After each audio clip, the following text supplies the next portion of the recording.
friends, welcome back to my channel. My name is Ty and this is Ty's Table Talk. I'm here to share my thoughts and opinions on the latest episodes of the reality shows we all love to watch. Now, my thoughts are my thoughts and the reviews I share are from my perspective. But I can guarantee that at least a few of us are thinking the same things while we're watching these shows. If you're here for the first time, welcome to my channel. If you're a return viewer, thank you so much for joining me again. And y'all, I am here with a whole new review for the Real Housewives of Atlanta, Season 16, Episode 16. I want to remind you all to please like, share, and subscribe. If you dig this video, go ahead and give me a thumbs up. It's a free and easy way to support this channel and its growth.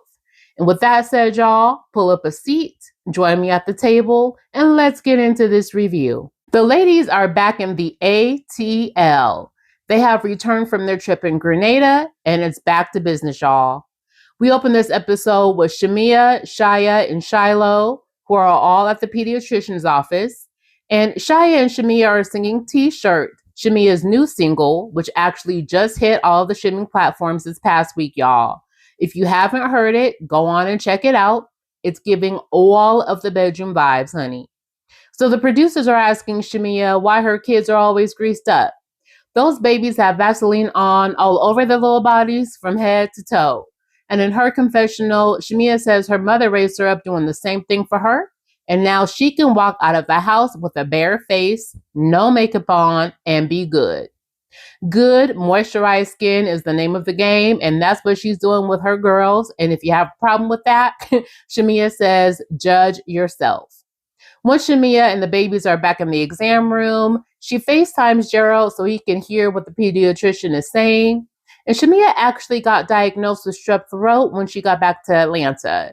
And because of the incident that occurred with Miss Shiloh when Shamia was in Grenada, and because she's still a little congested, Shamia is having Shiloh checked out just to make sure she's good and doesn't have strep. Shiloh gets swabbed and we find out she does not have strep, y'all. Yay. So Miss Shiloh is all good.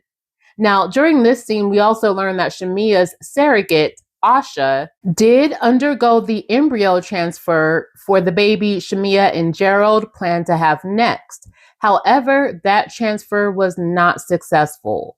So she and Gerald have decided to put a pause on that for now. But Shamia still wants to give Gerald the son he so badly wants. So this journey is not over for them. In the next scene, we're at Phaedra's home, and her youngest son, Dylan, who is all of 11 years old, is working on making a pair of wide leg cargo pants for his new clothing line. Y'all, Phaedra has her boys in line, okay? She laid out a beautiful foundation for them to do and be anything they want to. And Dylan loves fashion. She says he wanted a pair of bell-bottom pants, but they could not find any in his size. So Faye said, okay, I'm going to get you a sewing machine and you can make them yourself. He did, and the rest is history. Now, his eyes are on the prize and he done started his own pant line. He has orders coming in and his plan is to get a warehouse so he can really get this thing up and off the ground. Go ahead, young king, is what I say. Go ahead, young man. When he was just an infant, Phaedra gave him the nickname of Mr. President, and that is coming into fruition here. He may just become the president of his own fashion empire. Aiden, who was 14, says he's going to be Dylan's manager and financial advisor. These boys have ambition and drive, and I'm here for it all. Phaedra herself is an attorney. She's in the funeral business, and she's now a Reiki healer. So, honey, they got their ambition and drive very honestly. It's in the DNA. Phaedra sits the boys down and tells them that she's going to have a black glove service shopping affair event in the vault at the showroom, where Dylan's pant line will be showcased for all of her elite clients. Dylan is ecstatic about this. He is absolutely overjoyed. And Aiden says this is perfect marketing. Phaedra says she has 3 male models who will be rocking his pants, and she wants Dylan to make her a pair to wear. Now he's down for the male models, but tells Phaedra, no, I'm good on her rocking any of his fashions. Child, good night. Mr. Dillon sounds like he knows what he wants. He knows what his vision is, and that's what it will be. I love all of this. Go ahead, Miss Fei. You are doing an excellent job co-parenting these boys with Apollo. In the next scene, Kelly is leaving her house to go to what she thinks is her final court date to finalize this divorce with Mark. Cameras were not allowed in the courtroom, but we see Kelly coming out of the courthouse 4 hours later saying, "This was an ish show." So then we see Kelly back at home with her publicist Lamont and a glass of wine. In her confessional, she says she's still not divorced because the hearing went over time, so they were granted a continuance. Kelly's mood is down and down bad, and she is very disappointed with how everything went. Shamia pops up to check on Kelly and see how things went, and Kelly tells Shamia she's still not divorced, and Mark went back to jail because he wasn't paying child support. He initially paid child support so he could be released from jail the first time he went in, but he hasn't paid since. So back to jail he went. When they go back to court, Kelly will have to be cross-examined again. Angela calls Kelly to check in on her while Shamia is still there, and Kelly fills her in. And they hang up, and y'all, I thought it was really sweet for Angela to check in on Kelly because they haven't necessarily had the best relationship. Shamia asks Kelly if she's spoken to Britt, and she says they haven't spoken since Grenada, which was wild because Britt is supposed to be Kelly's best friend. So the fact that Shamia is at Kelly's house checking in on her and Britt is not speaks volumes about this friendship. Kelly was there for Britt after the whole hair spa debacle, but Britt hasn't even picked up the phone to say, "Hey friend, how are you feeling after court?" And that to me is ludicrous. After this, we see the ladies receiving and opening their very put together invitations to Phaedra's event. The invitations absolutely match the theme of this black glove service shopping affair. The ladies receive black boxes that contain a pair of black elbow-length gloves with an elegant invite explaining what the event was, where it's at, and the time it'll start. Faye has her ish together when it comes to this event, y'all. In the next scene, we're at Williams-Sonoma. Phaedra, Drew, and Angela are all there, and Kelly says she's had a partnership with Williams-Sonoma since 2019, where she's been doing pop-ups and cooking classes. This day, Kelly is hosting her 7th event, Cooking with Kelly. Now, y'all, it was just a little awkward when Angela arrived because she arrived with Mr. Oakley himself, Charles, and she introduces him to Phaedra. Well, Phaedra already knows Charles and has hung out with him in the past, so I'm like, okay, what are we doing here? It would have been a little less awkward for Charles to have introduced Phaedra to Angela, okay? That probably would have been a little more fitting. But anywho, Charles is here because Mr. Oakley is known to be an excellent chef. And they previously discussed having a little friendly cooking competition. So today is the day. They're making waffles using Kelly's waffle mix. But competition involves Kelly and Charles making their own banana foster topping for these waffles. Before the competition starts, Kelly tells us in her confessional that she invited Angela, Drew, and Phaedra to this event because they were getting along so well in Grenada. So she wanted to use this as an opportunity to get to know them better and for them to get to know her better. At the event, Phaedra asked Kelly about Britt, like, where is she? Why isn't she here? Kelly says she hasn't spoken to Britt since Grenada, which is sounding the alarm for the ladies. They're like, something ain't right with that. Drew says it ain't all good with them. So Angela asks, is it normal for y'all not to speak this long? And I think at this point, it's been about 2 weeks since the Grenada trip. And Kelly says, well, no, but right now I just really have to focus on me. Across town, Cynthia and Portia pop up at Britt's house. After the advice Phaedra gave Britt in Grenada, she decided it would be a great idea to invite these ladies over so that she can show a friendlier side of herself, as suggested by Miss Parks, and to develop a bond with them because she really hasn't had one with them as of yet. Portia says this is the most sacred invite she's ever received, child. Britt pours up some bubbly and Portia's favorite brown liquor, and they go sit on the couch and catch up. Britt tells Cynthia and Portia that she and Kelly have had a little discourse outside of the group because of this whole glam team situation. Kelly shared her glam squad with Britt for Portia's Nashville birthday trip, and since then, Britt has continued to use them. She says Kelly informed her glam squad not to work with Britt again because she's been getting the short end of the stick when it comes to these looks she's been serving.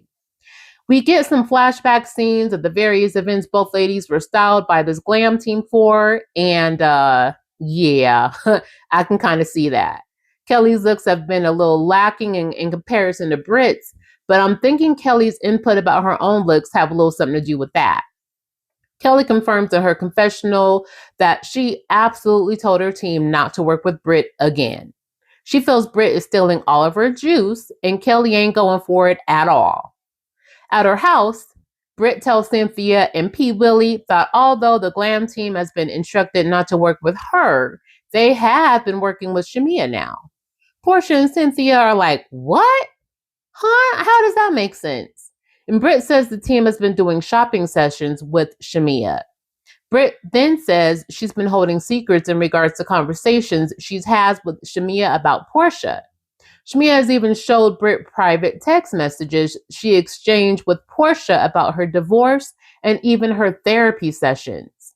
Now, if this is true, that is a huge no-no, a gigantic violation. Like, what in the hell, Shamia? What is this? Portia said, Shamia and I had a whole conversation about our friendship, and we're supposed to be in a good place now. So this is gonna set them all the way back because Britt is saying these things happen after Shamia and Portia's conversation. Portia says, I'm gonna have a talk with Shamia about this, but this is where I'm at with it right now. You do what's best for you.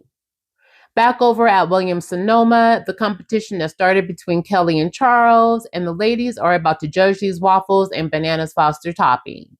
Phaedra, Drew, and Angela are all served their plates, and Angela says Kelly's waffles has too many calories on hers.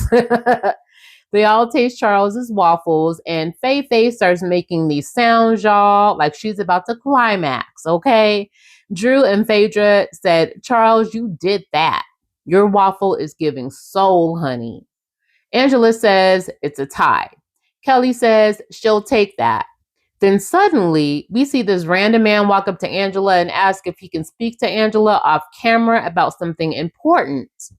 Angela is like, about what? He says, I'd rather you and I talk. Angela says, well, what's your name? And he says, Marcus. Angela asks, how do I know you? He says, I don't think you know me, but I know your husband. He's come to my restaurant before, and I'd like for us to talk just so I can tell you something that you might not know. So then Drew and Phaedra are looking like, what's going on up in here? And Marcus tells Drew there's something about her husband she may not know. In Angela's confessional, she says, who are you and who gave you the license to speak to me? And I know that's right, child. Like, how dare you come up to me telling me you have something to tell me about my husband, and my husband is standing a mere 15 feet away, if even that. At the event, Phaedra asked, well, what was that all about? And Angela says, it's over my head. I don't know him, and I've never seen him a day in my life. Phaedra says, well, you may need to keep it like that. Kelly announces to the crowd that both she and Charles have won the competition, and she thanks everyone for coming. They take a shot and cheers to Charles participating and being there for the event. She goes to take a shot with some folks in the crowd when the flagship general manager of Williams-Sonoma, Miss Lindsay Hart, walks over to Charles and welcomes him to the store. While Charles is distracted by that, this Marcus character joins in the shot with Kelly and says, I have a toast for you. Cheers if your name is Angela and your husband is cheating on you. Baby, the activities came to a screeching halt, okay? They stopped right there, and Kelly says, oh no, we're not doing that. She has her bodyguard escort good old Marcus right on about that joint. Now, Phaedra says, I don't know if the steam from these waffle irons has obstructed Charles's hearing because he ain't heard none of what just happened, y'all. He's still serving up waffles and whatnot, and if he had heard, Marcus probably wouldn't have been walking about that store. I'll just put it like that. The producers ask Phaedra in her confessional if she believes Charles is stepping out on Angela. And Faye says, listen, I don't know what that man is doing. My name is Bennett and I ain't in it. At the event, Kelly comes over to Angela, Drew, and Phaedra and says, cheers to a beautiful beginning. Angela says she's so glad Charles did not hear what this random man had to say because Charles is a pit bull. He would have torn little Marcus up. He does not play the disrespect game. Kelly tells Angela she had this man escorted out because she wanted Angela to know this was a safe environment and she does not do disrespect either, no matter what level of relationship they may have. So P. Willie and Cynthia are still at Britt's house playing with Mimosa, okay, watching her hump on a pillow, when Phaedra calls to spill the tea about what just went down at Kelly, aka Strawberry Shortcake's event. The ladies are screaming at this, okay? They cannot believe what they're hearing. And Britt says, Lord Jesus, this is crazy. In the next scene, it's the day of Phaedra's event, and she's walking through the showroom, checking out the venue, making sure everything is coming along, when Portia FaceTimes and lets Phaedra know she won't be able to come because her cousin Lundy passed away. Phaedra says, my sincere condolences to you. I know she was like another little sister to you. And Portia says, exactly. In Phaedra's confessional, she says Lundy was a very sweet and kind person, and she knows Portia is devastated. On the FaceTime call, Portia thanks Phaedra for her love and support. Phaedra says, you know I love you. And Portia says, I love you too, sis. And tells Phaedra to have a good event and says, I'll call you tomorrow. After this, Phaedra gets dressed and glammed up, and she's ready for this event to start. The other ladies arrive with the exception of Drew and Britt, and they're all looking fabulous, and they're all black. Well, mostly black attire. They gather before the showcase starts and chat about what happened with Angela and this Marcus dude at Kelly's event. Angela fills them in when in struts Britt Edie with her fresh new bob and BBL hanging up all out the back of that miniskirt. So Britt comes in, she hugs everyone, says hello to Kelly, and Kelly doesn't say a word back to Britt. She doesn't even look in Britt's direction. She says hello to Kelly again, and still crickets. The other ladies are looking like, okay, what's going on here? So Angela tells Britt that she was in the middle of telling an interesting story. And Britt says, we have a lot of stories to tell. Kelly says, she's about that life, honey. So let's go ahead and have a little story time. I can't wait. Britt walks away and says she's going to grab herself a little drinky drink. In Britt's confessional, she says she didn't want things to go this way with Kelly over a glam squad, but at this point, it is what it is. Aiden and Dylan walk through the event, and Phaedra tells them to go on to the back and get ready. She's about to lock the doors so the event can get started, but Cynthia is like, well, where's P. Willie? Phaedra says, well, she's not going to be here, and I'll tell everyone what's going on after this event. But if Drew doesn't show up within the next 10 seconds, she won't be getting in because these doors will be locked, honey. Phaedra is not playing with these ladies about the time management, okay? These ladies are notorious for being late to any and everything in past seasons, and Phaedra is not here for it. Kelly starts telling the ladies that at her Williams-Sonoma event, it was open to the public. So she believes that's how this Mr. Marcus dude ended up in there. Angela says she did some research about Mr. Marcus because she has people that do not play when it comes to her or her husband. So some folks went to go pay Mr. Marcus a visit and found out that he was paid to be at Kelly's event. Kelly says, you lying. By who? And Angela says she got a description of the person who paid Mr. Marcus to pop up and that they will get to the bottom of it. Cynthia says, that is interesting. And Kelly says, I wonder who paid him. Probably people who don't show up. Now listen, y'all, that was absolutely a shot at Britt because Britt didn't show up for Kelly after her court date and still has yet to show up for Kelly after anything, the way Kelly has shown up for Britt. Kelly had Britt's back after that dinner at the bank. She left the hair spa-ish show after Kenya pulled that little stunt there. And she even showed up at Britt's house the next day with food and the IV specialist to help Britt feel better. She threw the whole garden party and got the girls together to rally around Britt. She gifted some beautiful flowers to Britt at her little country club crockpot bare naked social. And because Britt was in her feelings about this glam situation, she couldn't even reach out to Kelly after this court date. Well, child, maybe there was something to this whole broken crystal symbolism thing at the end of the Grenada trip, because it appears this friendship between Britt and Kelly is a wrap. Kelly and Britt are taking shots at each other, going back and forth. And so Cynthia steps in between them in case it went there and got physical, because it looked like it was going to get physical there for a second. Kelly walks away, and Britt is telling the ladies that Kelly talked ish about her behind her back over this glam squad situation. So they continue going back and forth.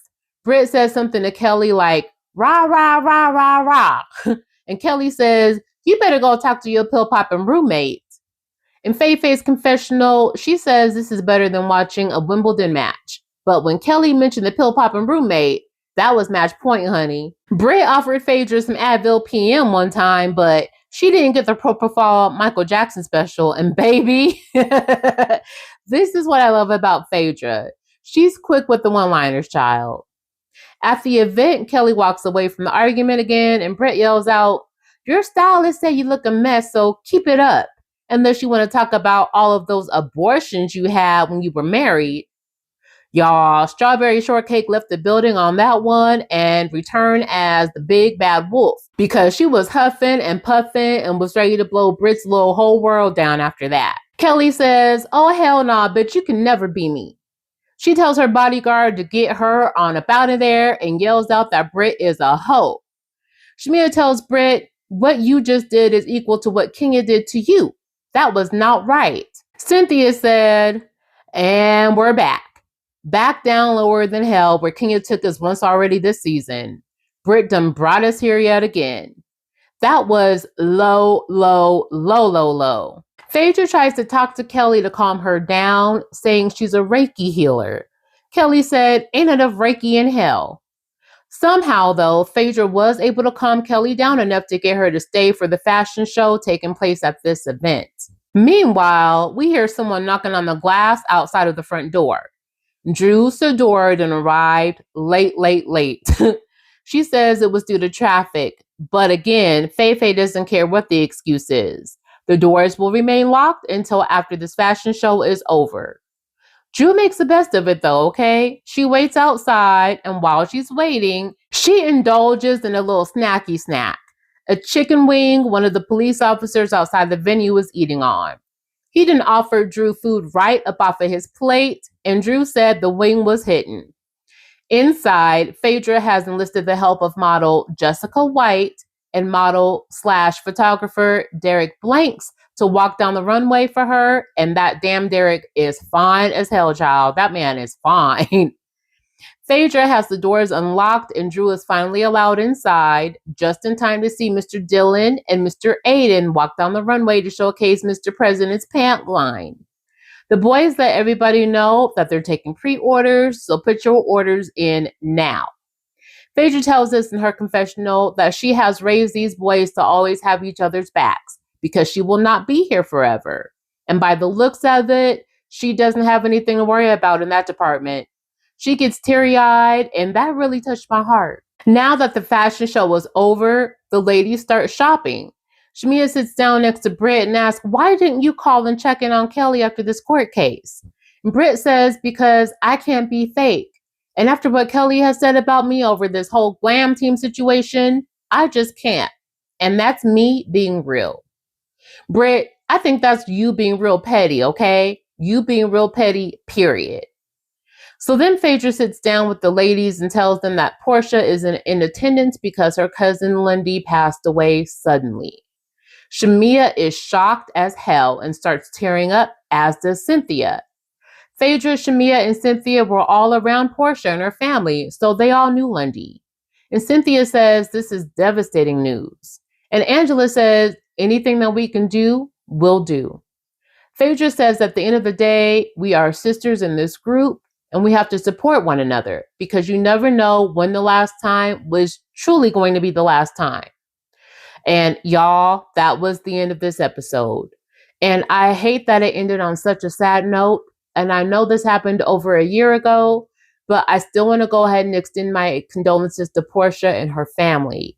Lundy was so young, and to suddenly lose someone so close to you is heartbreaking.